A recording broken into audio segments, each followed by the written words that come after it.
3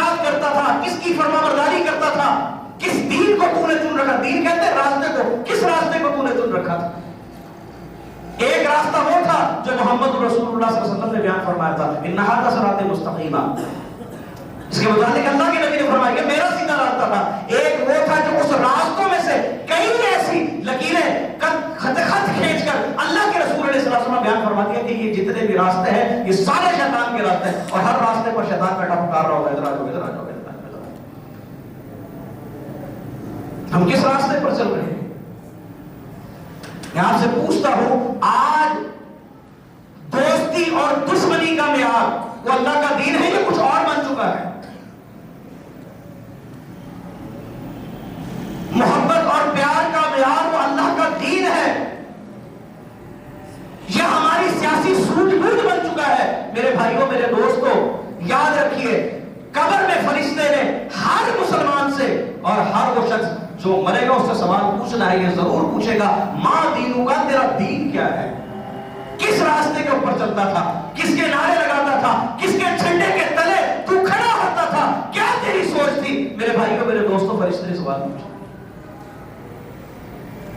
جو ہوگا اللہ کے رسول علیہ السلام کے راستے پر, اللہ کے بتائے ہوئے دین کے اوپر, وہ تو کہہ دے گا دین اسلام, لیکن اس زبان سے صرف ایسے کہہ دینا کہ کیا جائے گا, یہ آسان نہیں. اور جس کے راستے بڑے ہوں,